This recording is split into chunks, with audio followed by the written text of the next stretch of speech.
इतने दिनों हमने बहुत सारी बातें अपने जीवन के बाबत सीखी और समझी।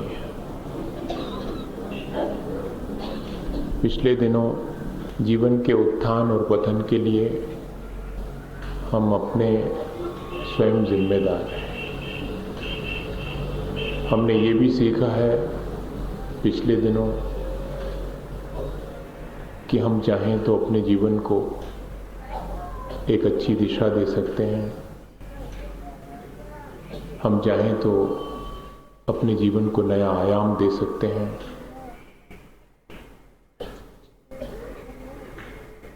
और हम चाहें तो अपने जीवन को बहुत आसान बना सकते हैं।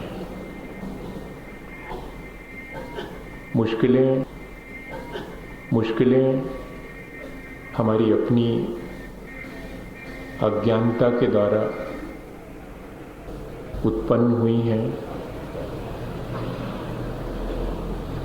और हमने ये भी समझ लिया है पिछले दिनों कि जिस तरह का जीवन हम जी रहे हैं और उसमें थोड़े बहुत चेंजेस करके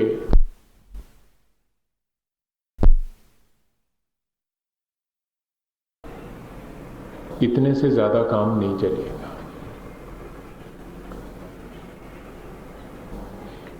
जैसे किसी अंधे व्यक्ति को प्रकाश देखना हो तो क्या करना पड़ेगा? उसे आँख चाहिए। उसे सारे उपाय इस बात के करना चाहिए कि आँख कैसे मिलेगी। ठीक ऐसे ही अगर हमें अपने जीवन को आसान बनाना है, एक अच्छी दिशा देनी है, तो हमें भी अपने जीवन की जो वास्तविकता है उसे देखने की आँख अपने भीतर खोलना पड़ेगी। हम अंधे की तरह प्रकाश देखने की जिद करें तो शायद संभव नहीं होगा। और दो चीज़ें बहुत ज़रूरी हैं जो मैं सोचता हूँ कि शायद पिछले दिनों में हमने समझी होंगी। कि पहली चीज़, अगर ये कि आँख कैसे मिलेगी, ठीक ऐसे ही अगर हमें अपने जीवन को आसान बनाना है, एक अच्छी दिशा देनी होगा। और दो चीज़ें बहुत ज़रूरी हैं जो मैं सोचता हूँ कि शायद पिछले दिनों में हमने समझी होंगी। कि पहली चीज़, अगर ये कि आँख कैसे मिलेगी, ठीक ऐसे ही अगर हमें अपने जीवन को आसान बनाना है, एक अच्छी दिशा देनी है, तो हमें भी अपने जीवन की जो वास्तविकता है उसे देखने की आँख अपने भीतर खोलना पड़ेगी। हम अंधे की तरह प्रकाश देखने की जिद करें तो शायद संभव नहीं होगा। और दो चीज़ें बहुत ज़रूरी हैं जो मैं सोचता हूँ कि शायद पिछले दिनों में हमने समझी होंगी। कि पहली चीज़, अगर हम प्रकाश पाना चाहते हैं, अगर जीवन में कोई रोशनी का एहसास हम करना चाहते हैं, तो ज़रूरी है कि हमें उस रोशनी पर विश्वास होना चाहिए। और जिस अंधेरे में हम जी रहे हैं उस अंधेरे की समझ भी होनी चाहिए। कोई कमरे के भीतर हो और उससे कहा जाए कि आओ बाहर, बहुत रोशनी है, तो क्या वो आ जाएगा एकदम कहने से? कितना विश्वास करना पड़ेगा? प्रकाश पे विश्वास करना पड़ेगा और मैं अंधेरे में खड़ा हूं इस बात पे विश्वास करना, इसको रियलाइज करना पड़ेगा।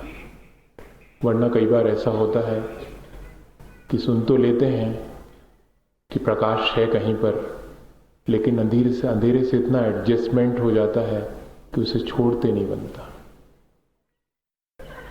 फिर अंधेरे में भी ऐसा लगता है कि बस यही तो ठीक है, कोई प्रकाश की अवधारणा संभव ही नहीं है। आज हमें सबको पार करके और थोड़ा सा आगे बढ़ना है अपने जीवन में। हमें कुछ चीज़ों पर विश्वास तो कर ही लेना होगा। इतने दिनों में हमने जो कुछ भी अनुभव किया है, जो कुछ भी समझा और सीखा है, मैं दोनों चीज़ें एक साथ कह रहा हूँ, सीखना और समझना। हम लोगों के साथ अक्सर ये मुश्किल होती है कि हम लोग सीखते बहुत बाद में हैं, समझ तो लेते हैं, पर हमने पिछले दिनों शायद ऐसी कोशिश की है कि समझने के साथ साथ हमने सीखा भी है। उन्हीं क्षणों में जो हमने समझा, उन्हीं क्षणों में हमने सीख लिया है। मैं उसी की याद आपको दिला रहा हूँ कि विश्वास, हम अपने अनुभव से देखें कि हमें किन किन बातों पर विश्वास करना चाहिए। सबसे पहला विश्वास तो हमारा होना चाहिए अपने जीवन की जो शाश्वत मूल्य है।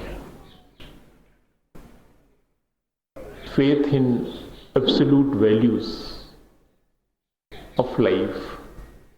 हमारे जीवन के कुछ शाश्वत मूल्य हैं, उन पर हमारा विश्वास है क्या, यह हमें अपने भीतर थोड़ा सा देखना पड़ेगा। क्या है हमारे जीवन का शाश्वत मूल्य?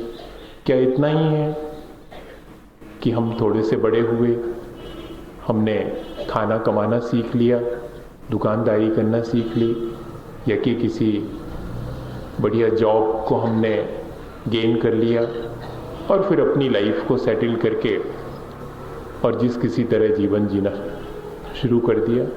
क्या जीवन का कि यही एब्सोल्यूट वैल्यू है? क्या इतना कर लेना ही सब कुछ हो जाएगा? ये हमें सोचना पड़ेगा। मैं आपको सोचने के लिए मौका दे रहा हूं। हम सब बैठ कर के इस बात पे सोचें, क्योंकि जिस तरह का जीवन हम जी रहे हैं उससे हमें ऐसा लगा कि शायद हमें जीवन का कोई शाश्वत मूल्य मालूम ही नहीं है, हमें उसका एहसास ही नहीं है, इन सांसों की कीमत हमें मालूम ही नहीं है। तब तो हम उस शाश्वत मूल्य को भूल करके और छोटी छोटी चीज़ों को कीमत दे करके और उन्हीं को प्राप्त करके और संतुष्ट होकर के बैठ गए। ठीक है, पा तो लिया मैंने।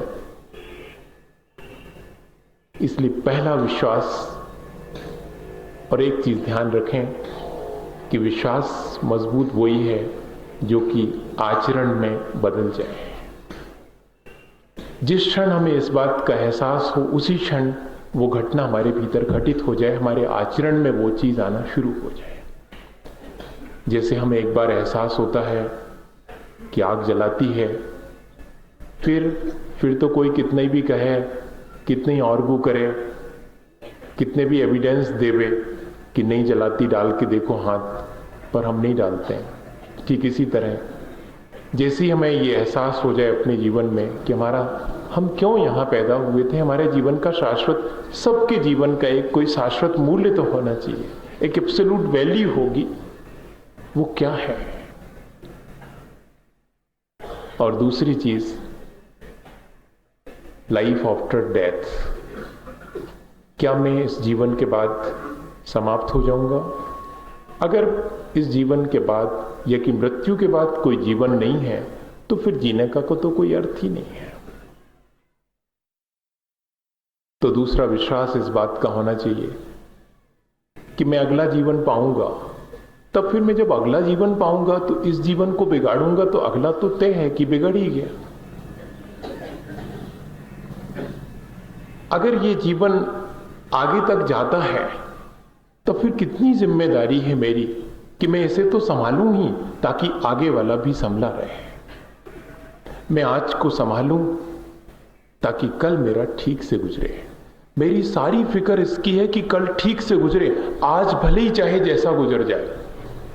बड़ा मुश्किल है, हम इतना सा गणित, इतना सा हिसाब नहीं समझ पा रहे हैं कि जिस कल की फिक्र में जी रहे हैं वो कल किससे निर्मित हो रहा है? वो मेरे आज से निर्मित होने वाला। जिस परलोक की चिंता में हम धर्म करते हैं, जिस परलोक की चिंता के लिए हम पता नहीं कितने उपाय करते हैं, क्या वो वर्तमान से पृथक है क्या? नहीं, आज यदि हमारा ठीक है तो हमारा आने वाला जीवन भी ठीक होगा। लाइफ आफ्टर डेथ, इस मृत्यु के बाद भी मेरा जीवन शेष रहेगा, इस बात का विश्वास मुझे होना चाहिए। और unity and sanity of the life, जीवन की एकता और पवित्रता का विश्वास भी मुझे करना होगा। तीसरी चीज है, हमारे जीवन में एकता क्यों नहीं है? क्योंकि हमारे जीवन में पवित्रता नहीं है। जो व्यक्ति जितना पवित्र होता है, अपन खुद अपने जीवन में महसूस करें कि हम जितने पवित्र होते हैं उतने एक होते हैं। फिर हमें दोहरा जीवन नहीं जीना पड़ता। फिर हमें घर में कुछ अलग, दुकान में कुछ अलग, बाजार में कुछ अलग, यहाँ धर्म के क्षेत्र में कुछ अलग, इस तरह का टूटा टूटा कहाँ जीना पड़ता। हम एक समग्र जीते हैं क्योंकि हम पवित्र हैं। जैसे कोई मित्र मिले और पूछे कि कब आए, उससे हम कहें कि 8 दिन हो गए आए हुए, और दूसरा मित्र मिले वो पूछे कब आए, तो हम कहें कल ही तो आए थे। और अगर तीसरा मिले तो उससे कहें कि जब से तुमने देखा तभी तो आए हैं। तो जब तीनों एक साथ मिल जाएंगे तो हम उनके सामने कितने झूठे पड़ जाएंगे, क्या हम एक रह पाएंगे? ये हमारी पवित्रता जितनी खंडित होती जा रही है उतनी हमारी एक रूपता मिटती चली जा रही है। क्या कभी हमने इस बात को सोचा हम कितने तरह का जीवन जी रहे हैं और कितना टूटा जीवन जी रहे हैं, और अपने हाथ से ही ऐसी मुश्किल खड़ी कर रहे हैं अपने को तोड़ तोड़ के जीने की। तो जरूरी है इस बात का विश्वास, यूनिटी और सैनिटी, पवित्रता और एकता जीवन की बनी रहे, इस बात की भी मुझे फिक्र करनी है। और एक कोई होलनेस ऑफ लाइफ, जीवन की समग्रता भी कुछ है क्या, इस पर भी हमें विचार करना पड़ेगा। और एक लॉ ऑफ यूनिवर्स, 5वां विश्वास है, क्या विश्व का कोई नियम है क्या? अगर विश्व का कोई नियम है तो वो सब पर लागू होगा, मेरे ऊपर भी लागू होगा। विश्व का नियम यही है कि जो यहाँ जन्म लेता है उसकी सांस एक दिन पूरी होती है और उसे जाना पड़ता है। और मैं अगर इस नियम के विपरीत चलूंगा तो क्या होगा? जितने भी नियम यहाँ प्रकृति में हैं, क्या मैं उन नियमों के मुताबिक चलता हूं? मेरी अपनी प्रकृति क्या है, मेरा अपना स्वभाव क्या है, क्या मैं उसके विपरीत तो नहीं जाता हूं? अगर इस बात का हमारे पास कोई विचार होगा तो मैं सोचता हूं कि हमारा जीवन बहुत आसान होगा। पिछले दिनों पता नहीं, मैं तो बहुत सारी बातें आपसे कह चुका हूं, पर फिर भी क्या कुछ ऐसा है जो कि अभी शेष रह गया है? शायद जिस दिन मैं चुप हो जाऊंगा उस दिन मैं शायद सोचूंगा कि हाँ, जो कुछ भी कहने लायक था मैं कह चुका। पर अभी जब तक कहता जा रहा हूं तब तक तो उस चीज को उपलब्धि नहीं कर पा रहा हूं जो मुझे कहनी है, जो कही नहीं जा सकती। शायद हम सबके जीवन में ऐसा कुछ हमें पाना है जिसे कहा नहीं जा सकता, पर क्या करें, कह कर करके हम सोचते हैं कि शायद, सुन करके हम सोचते हैं कि शायद उसे हमने पा लिया। पर एक दिन जो सुन करके हम उसे पाने की चेष्टा करते हैं, अगले दिन वो पुराना हो जाता है। उससे और आगे बढ़ करके देखते हैं कि अभी हाथ तो आया ही नहीं, और कुछ, और बस वही और कुछ तो जो है वो हर दिन यहाँ ला करके बिठा देता है कि शायद शेष रह गया है अभी। पर इतना विश्वास है कि इस तरह एक एक कदम हम आगे बढ़ करके पालेंगे। एक चेतना हमारे भीतर शायद ऐसी विकसित हो जाएगी, एक स्पिरिट हमारे भीतर ऐसी बन जाए कि जो कुछ भी हमारी अपनी वास्तविकता है, जो कुछ हमें वास्तव में इस जीवन में प्राप्त करना है, उसकी तरफ हमारा रुझान हो जाए, ये जो कुछ भी हम सीख रहे हैं, समझ रहे हैं, उस सब के पीछे एक ही उद्देश्य है कि जीवन की वास्तविकता, जो वास्तविक जीवन है, जो भगवान जैसा जीते हैं, ठीक वैसे ही जीवन की कोई स्टाइल, या कि कम से कम वैसी स्पिरिट जिसको अपन कहते हैं कि एक वर्कर की स्पिरिट, एक कार्यकर्ता की स्पिरिट होती है, एक धार्मिक व्यक्ति की स्पिरिट होती है, ठीक वैसे ही मेरे भीतर कोई चेतना जागृत हो जाए। इतना ही प्रयास है। जिनके भीतर चेतना जागृत हो जाती है उनका तो पूरा जीवन ही बदल जाता है। हम लोग तो थोड़ा थोड़ा बाहर से बदलने की कोशिश करते हैं, पूरे भीतर कहाँ बदल पाते हैं। और इतने दिनों में मैं तो सोचता हूँ कि कुछ लोगों ने तो अपनी चेतना को पूरा का पूरा बदला भी है, क्योंकि बाहर के क्रियाकलाप बदल लेने से जरूरी नहीं है कि भीतर की चेतना बदल जाए, लेकिन भीतर की चेतना बदल जाने के बाद ये बिल्कुल जरूरी है कि बाहर के क्रियाकलाप अपने आप बदल जाएंगे। हमारी कोशिश पिछले दिनों यही रही कि बाहर के क्रियाकलाप तो बहुत आसान है, बदल जाते हैं लोगों के, लेकिन भीतर की चेतना बदल जाए तो शायद हमारे जीवन की सार्थकता हो जाएगी। एक बार भीतर से ये आवाज कोई हमें खुद देने लगे कि जिस तरह हमने जिया है उस तरह तो हम अब नहीं जिएंगे, जिस तरह हमने अपने दिन और रात व्यर्थ गंवाए हैं उस तरह तो नहीं हम गंवाएंगे, हम उसमें कुछ थोड़ा सा सुधार करेंगे, उसमें कुछ थोड़ा सा संशोधन करेंगे। अगर ऐसी एक स्पिरिट आपके भीतर पैदा हो गई तो मैं सोचता हूं कि पिछले दिनों हमने जो कुछ भी कदम आगे रखे हैं वे सार्थक हैं। और अगर नहीं हुई है तब भी आगे हमें विश्वास है कि हम आगे उस चेतना को अपने भीतर जागृत कर लेंगे। फिर हम कहीं भी बैठेंगे, चाहे हम दुकान पर बैठेंगे, चाहे कोई हमें बाजार में खड़ा कर देगा, चाहे भगवान के सामने खड़ा कर देगा, वो हमारी चेतना हमेशा जागती रहेगी। दुकान पर अभी तो सो जाती है, अभी तो घर जाकर के हमारी चेतना सो जाती, थोड़ी सी यहाँ झटका लगता है, थोड़ी सी जागती है, बाहर निकलते हैं, फिर सो जाती, फिर वही अंधेरे में फिर वही सोए सोए जीवन जीना शुरू हो जाता। एक बार ऐसी चेतना जाग जाए कि फिर हमसे जो कुछ भी गलत है वो हो ही ना पाए। अभी तो इतना मुश्किल होता है कि गलत से अपने आप को बचा पाना मुश्किल होता है। एक ऐसी स्थिति निर्मित हो जाए कि गलत करना मुश्किल हो जाए। क्या ऐसा कुछ हो सकता है? हाँ, शायद ऐसा हो सकता है। और इसी के लिए तो ये सारे प्रयास हैं कि जब किसी के हाथ में बंदूक दे दी जाए और कहा जाए कि जाओ तुम जो चाहे वो जिसको मार सकते हो, और भीतर से चेतना कहे कि मैं किसी को मार ही नहीं सकता। जिस दिन झूठ बोलने के 100 अवसर आए और मेरे भीतर की चेतना कहे कि मैं तो बोल ही नहीं सकता हूं, मेरे नेचर में ही नहीं है, मैं क्या करूं, मैं मजबूर हो रहा हूं। एक स्थिति ऐसी होती है कि मैं क्या करूं, मैं मजबूर हूं झूठ बोलने के लिए, और एक स्थिति ऐसी मेरे भीतर निर्मित हो जाए कि मैं कह सकूं बहुत आसानी से कि मैं बोल ही नहीं सकता, मैं कर ही नहीं सकता, मेरे से हो ही नहीं सकता, मैं क्या करूं। राबिया कोई एक मुस्लिम संत हुई है जिसने कहीं पढ़ा कि शैतान से घृणा करना चाहिए। मैंने भी कहीं पढ़ी है ये बात, मुझे अच्छी लगी। बहुत सारी बातें अच्छी लगती हैं तो लगता है अच्छी बातों में तो आपसे भी पार्टिसिपेट करूं। और उसने वहां निशान लगा दिया कि ये किसने लिखा कि शैतान से घृणा करो, ये कुछ समझ में नहीं आया। तो उनके जो हसन थे बड़े संत, उनने कहा राबिया तू धर्म ग्रंथ में निशान लगाती है, कैसा पागलपन है तेरा। बोले क्या करूं मैं,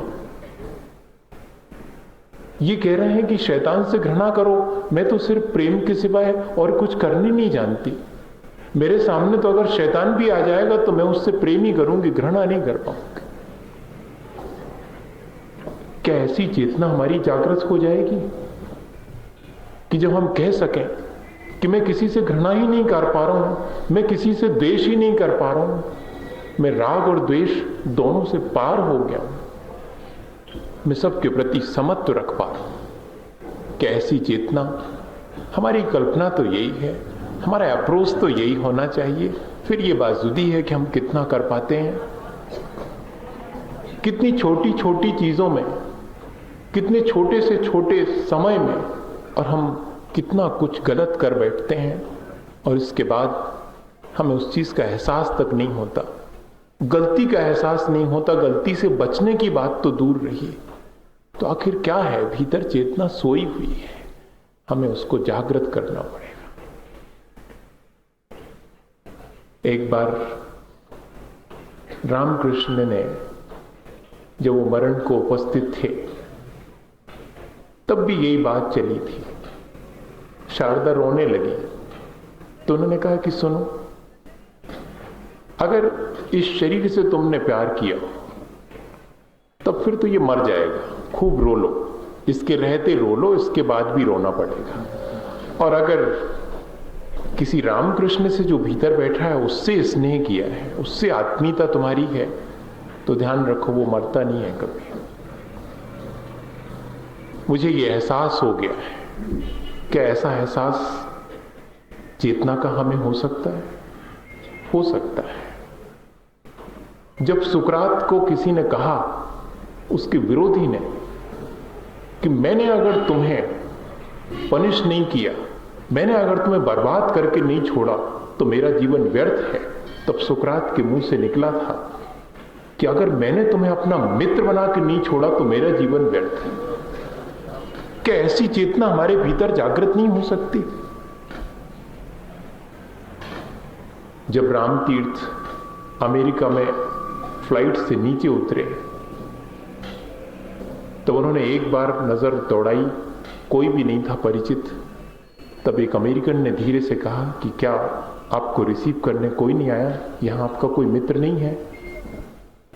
तब कहते हैं कि रामतीर्थ ने एक बार बहुत स्नेह भरी आंखों से उस अमेरिकन को देखा और उससे कंधे पर हाथ रखा और कहा कि तुम तो आए हो मुझे लेने, क्या तुम मेरे मित्र नहीं हो? और कहते हैं कि उसके बाद वो मित्रता उनकी ऐसी चली कि जीवन भर तक रही। क्या ऐसी चेतना हमारे भीतर नहीं उत्पन्न हो सकती? अभी तो हमें बहुत सारी क्रियाएं बाहर से करना पड़ती हैं। मैं आपसे उनकी बात नहीं कर रहा हूं, जो मुझे सोच सोच के करना पड़े मैं उसकी बात नहीं कर रहा हूं। जो मेरा भीतर से अंतरंग कहना शुरू करे मैं उस बात की बात करना चाहता हूं। और आज के लिए, और शायद इस पूरे चतुर्मास के लिए, मैंने जो कहानी बचा के रखी थी, शायद बचाने की मेरी जिद तो नहीं थी, पर शायद उसका समय नहीं आया था। मैं आज वो भी आपको देता हूं। इसके बाद का इतवार सोमवार को आएगा, क्योंकि उस दिन चतुर्दशी होगी और हम विश्राम लेंगे और अपने चतुर्मास के समापन पर जो कुछ भी अनुष्ठान है वो करना हमें होंगे। हम आपका इतवार नहीं छीन रहे हैं, पर क्या करें, हमारी मजबूरी है। पर सोमवार को बैठेंगे और फिर शायद हम फिर आखिरी दिन विचार करेंगे कि हमने क्या पाया और क्या खोया। आज वो एक ऐसी घटना जिसे मैं सुनाने की मानसिकता बना रहा हूं, वो चेतना की बहुत जागृत स्थिति की घटना है। जब जब भी वो मुझे याद आती है, मैं अपने भीतर ऐसा लगता है जैसे किसी ने मत दिया हो। बातें बहुत कर सकता हूं, लेकिन चेतना की उस ऊंचाई को पाने की कोशिश क्या कभी हम सब ने मिलकर की है? तो भीतर लगता है कि नहीं, सिर्फ बातों में है कि नहीं है। आज वही बात आपसे कहना चाह रहा हूं। शायद एक क्षण के लिए, शायद किसी क्षण के लिए हमारी चेतना जाग जाए और फिर जो उसमें घटना घटित हुई है वैसी घटना रोज हमारे जीवन में घटित हो। प्राणी मात्र के प्रति वैसी घटना घटित हो, उस जागी हुई चेतना के साथ जैसी घटना घटित होती है। एक बहुत छोटा सा बेटा था और उसके झोपड़ी के सामने एक वृक्ष था और वो बेटा उस वृक्ष के नीचे रोज खेलने चला जाता था। पता नहीं कब क्या हुआ, कब कैसे घटित हुआ, कहा नहीं जा सकता, पर उस वृक्ष को कहते हैं कि उस छोटे से बेटे से स्नेह हो गया और वे दोनों एक मित्र की तरह रहने लगे। वृक्ष का कोई मित्र हो सकता है, उस छोटे से बेटे का कोई मित्र हो सकता है जो कुछ नहीं समझता कि मित्रता के मायने क्या होता है, पर उसे अच्छा लगता है उस पेड़ के पास बैठना, उस पेड़ के चक्कर डालना, उस पेड़ की पत्तियों को और फूलों को देखना, और धीरे धीरे वो बेटा बड़ा होना शुरू होता है। और अब तो वो इतना बड़ा हो गया है कि अपना हाथ बढ़ा करके पेड़ की नीचे झुकी हुई डालियों को छू लेता है। और लोगों ने तो कई बार ऐसा देखा कि जब उस छोटे से बेटे ने बहुत गौर से पेड़ की तरफ देखा और कोई लगा हुआ फल पाना चाहा, तो ऐसा लगा जैसे कि उस पेड़ ने अपनी डाल को थोड़ा सा नीचे कर दिया हो और उसने एक फल तोड़ लिया हो। मैं कहानी सुना रहा हूं आपको, लेकिन कहीं कभी ऐसा घटित हुआ होगा तब तो वो कहानी बनी है। हमारे जीवन में ऐसा कभी घटित नहीं हुआ। हमने तो कभी किसी व्यक्ति की तरफ भी हाथ बढ़ाया है तो सिवाय दुत्कार के, या कि किसी ने हमारे प्रति हाथ बढ़ाया है तो सिवाय दुत्कार के हमने उसे कभी कोई मीठा फल तो देने की कोशिश ही नहीं की। हमारी चेतना में ऐसा कभी आया ही नहीं। लेकिन वो कैसी पवित्र चेतना रही होगी कि जिसकी तरफ जरा सा उस छोटे बेटे ने हाथ बढ़ाया और उसने अपनी डाल झुका दी कि लो, जो चाहो इसमें से ले सकते हो। और एक दिन वो और बड़ा हो गया बेटा, पर अब इतना बड़ा हो गया कि उसे पेड़ के पास आने की फुर्सत नहीं मिलती थी। देखो तो हम इतने बड़े हो जाते हैं कि हमें अपने संबंधों के बीच की आत्मीयता भी नष्ट करना पड़ती है अपने हाथ से। फिर हमारे पास इतना वक्त नहीं रहता है कि जिससे हमने 2 बातें सीखी उसके चरणों में बैठने की फुर्सत मिल जाए। जिस परमात्मा की ऊंचाई पाने के लिए परमात्मा से 4 बातें सुन लेता हूं, उनके चरणों में 2 क्षण बैठने का समय भी नहीं मिलता। इतने व्यस्त हम हो जाते हैं, इतने बड़े हम हो जाते हैं। और वो बेटा भी बड़ा हो गया, इतना बड़ा हो गया कि उसको बहुत सारे काम करना है। होता होगा कोई वृक्ष और होती होगी उस वृक्ष की कोई आत्मीयता और उसके पास बैठने की इच्छा। अब नहीं जाता था, पर वृक्ष जैसे आवाज देता था कि आओ मित्र आओ, आते क्यों नहीं। और एक दिन जब उस रास्ते से वो बड़ा होकर के लड़का निकला तो उस वृक्ष ने आवाज दी कि आओ मित्र, अब तो तुम पहले की तरह मेरे पास बैठती नहीं, बताओ तुम्हें क्या चाहिए। तब मालूम उस बड़े हो गए बेटे ने इतना ही कहा था कि तुम मुझे क्या दे सकते हो, मैं तुम्हारे पास बैठ सकूं। क्या तुम मुझे रुपए दे सकते हो। पता नहीं वृक्ष बोलता था कि नहीं बोलता था, पर लगता मुझे ऐसा है कि वृक्ष बोलता होगा। वृक्ष नहीं बोलता होगा तो आदमी की जिंदगी तो बोलती है। पत्थर की मूर्ति नहीं बोलती होती तो काहे को उसके पास जाकर के बैठते। बोलती है, मैं कहता हूं बोलती है। आपको बुलवाना आना चाहिए, आपको उससे बात करना आना चाहिए।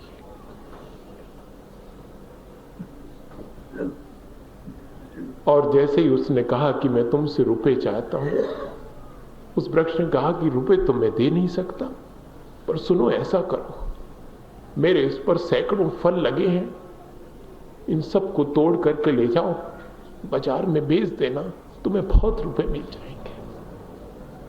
और कहते हैं कि उस दिन से उस बेटे का आना रोज शुरू हो गया। हमारा आना भी तो उसी के पास तक रहता है जिससे हमारा काम सटता है। बाकी किसी के पास जाना कहाँ रहता है। महाराज जी के पास क्या करना, जाकर के क्या दे देंगे? क्या दुकान का इजाफा करवा देंगे? क्या कोई मंत्र दे देंगे जिससे कि हमारी दुकान अच्छी चल जाएगी? क्या करना? मोक्ष मार्ग उनके चरणों में बैठ करके बनेगा, इसकी फिक्र करने वाले थोड़े से लोग ही हैं। और रोज उस बेटे ने आना शुरू किया, रोज फल उतरना शुरू हो गए और बिकना शुरू हो गए, पैसा आना शुरू हो गया। और एक दिन तो वृक्ष पर जितने फल थे वो सब तोड़ लिए गए। अब वृक्ष कहां से लाए? बस जिस दिन फलों की आखिरी खेप भर करके गई, उसी दिन से फिर उस बेटे का आना बंद हो गया। वृक्ष फिर भी आवाज देता था कि आओ मित्र, आते क्यों नहीं हो? बताओ मैं तुम्हें और क्या दे सकता हूं। कोई हमें देने के लिए निरंतर उत्सुक है, पर हमारी पात्रता ही नहीं है कि हम उससे ले सकें। हमारा जीवन हमें निरंतर कोई ना कोई शिक्षा देने के लिए तत्पर है, लेकिन हम अपने ही जीवन से कोई शिक्षा लेने के लिए जरा भी तत्पर नहीं है। सब तरफ से ऐसा लगता है जैसे जीवन हमें संदेश दे रहा हो। हर घटना हमें जीवन का संदेश देती है, लेकिन हमारी इतनी योग्यता ही नहीं है कि उससे हम कोई संदेश लेकर के अपने जीवन को उज्जवल और पवित्र बना सके। और एक दिन फिर उस वृक्ष के नीचे से जब वो बेटा निकला, तब वृक्ष ने आवाज दी। उसकी पगचाप सुनकर के वो पहचान गया। लेकिन यहां तो रोज कोई हमारे जीवन में पगचाप देता है और हम पहचान ही नहीं पाते। इतना वक्त हमारे पास नहीं है, इतने हमारे कान सुनने के लिए आतुर नहीं है कि कोई हमारे निकट से निकला है, उसकी आवाज हम सुन सकें। पर वृक्ष ने आवाज सुन ली कि वो उसका मित्र गुजर रहा है। उसने आवाज दी कि आओ मित्र, आते क्यों नहीं? उसने कहा क्या करूंगा आकर के? क्या है तुम्हारे पास जो तुम दे सकते हो? कितने स्वार्थी हो गए हम हर एक से यही चाहते हैं कि हम तुम्हारे पास आए हैं, क्या दे सकते हो तुम? उसने कहा दे क्या सकता हूं, बताओ तुम्हें क्या चाहिए? मुझे एक घर चाहिए। तुम घर दे सकते हो? घर तो नहीं दे सकता, पर चाहो तो ये मेरी शाखाएं तुम ले जाओ, इनको काट के ले जाओ, इसकी लकड़ी से हो सके तो अपना घर बना लेना। दूसरे की जिंदगी को काट काट के भी अगर हमारा घर बनता हो तो हमने बनाया है। दूसरे के जीवन को नष्ट करके अगर हमारा जीवन बना है तो हमने बनाने की कोशिश की है। क्या यही चेतना हमारी है? ये तो बहुत गई बीती चेतना है।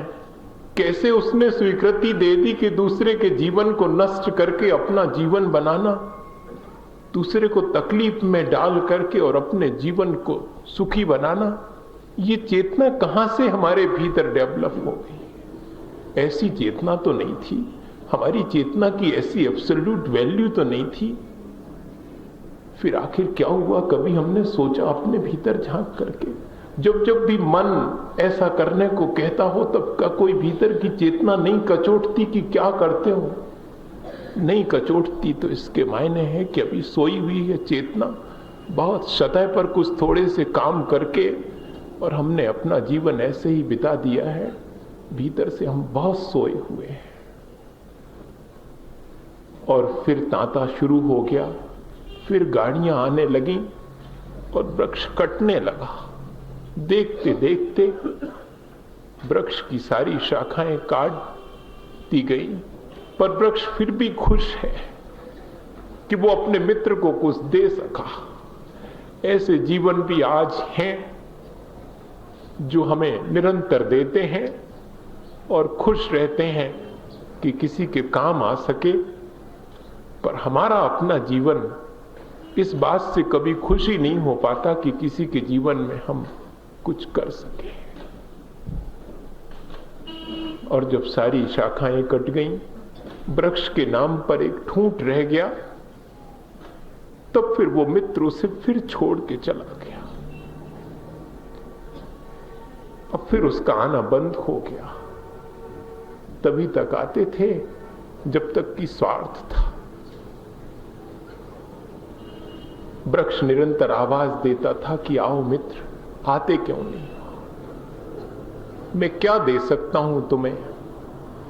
और एक दिन वो बूढ़ा हो गया, वो जो छोटा सा बेटा था। वृक्ष में तो एक आध दो ठो पी के फूटे, पर वृक्ष उतना बड़ा नहीं हो सका। लेकिन वृक्ष की चेतना अभी भी उतनी ही उज्जवल थी, जो आवाज देती थी कि आओ मित्र, आते क्यों नहीं। और एक दिन जब वहां से वो बूढ़ा बेटा गुजरता था, तब वृक्ष ने फिर आवाज दी कि आओ मित्र, कहां जाते हो, मुझसे कहो, तुम्हें क्या चाहिए। उसने कहा मुझे दूर देश की यात्रा करनी है, बीच में मुझे नदी पार करने के लिए नाव चाहिए, तुम नाव दे सकते हो। उसने कहा नाव तो तुम बना सकते हो, पर नाव बनाने के लिए लकड़ी मैं दे सकता हूं। अभी भी मेरे पास जो थोड़ी सी लकड़ी बची हुई है, जो सूख चुकी है, वो तुम्हारे बहुत काम आएगी और बहुत हल्की है, लो इसे भी काट लो। और उस बेटे ने, जो अब बूढ़ा हो गया था, जरा भी तो नहीं सोचा कि उस पेड़ का जीवन शेष रहेगा या नहीं रहेगा। कहते हैं कि नाव बनाने के लिए उसने वो जो थोड़ा सा ठूंठ था वो भी तराश लिया, और नाव बन गई।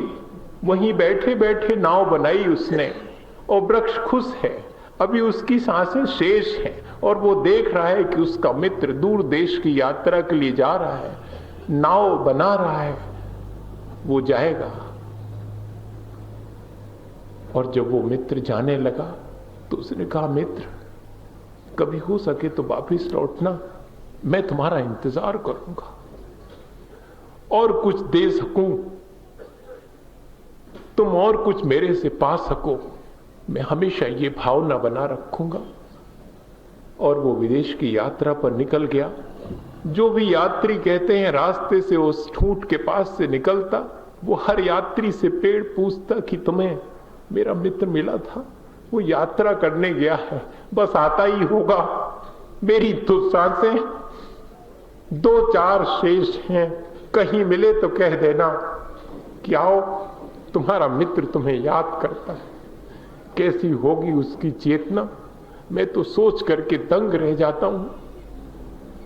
हमारी चेतना का ऐसा परिष्कार क्यों नहीं होता कि प्राणी मात्र को हम अपना मित्र मान सकें, और प्राणी मात्र के सुख दुख में अपने सुख दुख का एहसास कर सकें। और एक दिन वो लौट आया, और जब वो मित्र वापस लौटा तो आधी रात वापस लौटा, पर उस पेड़ के नीचे से गुजरता था, उस ठूंठ में अभी भी जान थी। उसने पगचाप से पहचान लिया कि मित्र लौट आया, यात्रा से वापस लौट आया।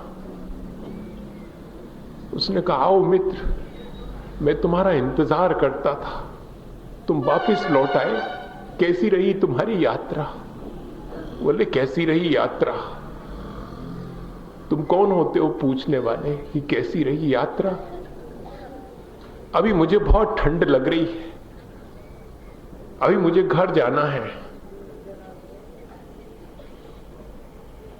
क्या तुम्हारे पास कोई उपाय है मेरी ठंड दूर करने का, जो तुम मुझे अपना मित्र कहते हो?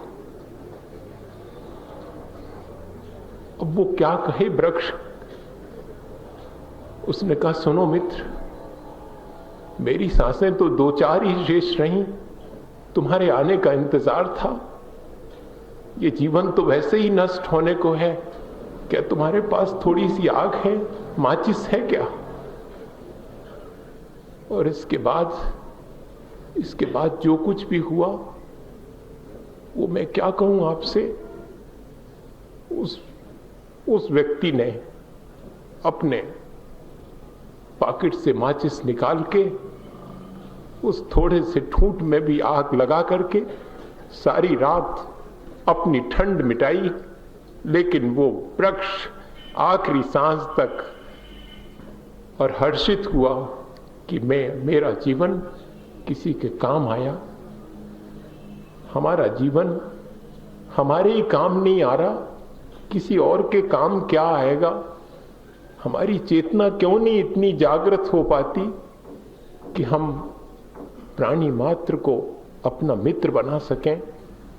शायद धर्म की शुरुआत तभी हो सकेगी जब हमारे भीतर ऐसी चेतना जागृत होगी जो सबका ख्याल रख सके और अपने जीवन को ऐसे सबके ख्याल रख करके पवित्र कर सके। आज मेरे साथ इसी भावना के साथ नमोकार करें। पता नहीं इसके बाद अपन कब बैठेंगे और कब एक साथ नमोकार करेंगे, क्योंकि आने वाले दिनों में मुझे अब नहीं लगता कि हम सब फिर एक साथ बैठ करके नमोकार करेंगे। यदि समय हुआ तो हम जरूर बैठेंगे। नमोकार करने के लिए हमारा कंठ कभी भी अवरुद्ध नहीं होगा। हमारी चेतना के परिष्कार के लिए जो कुछ भी हमने सीखा है उसे हम अपने जीवन में चेतना के परिष्कार करने के लिए जरूर अपनाएंगे और अपनी चेतना को इतना विकसित करेंगे कि वो सबके प्रति मित्रता का भाव, अहिंसा का भाव रख सके। ऐसी भावना के साथ मेरे साथ एक बार और नमोकार करें।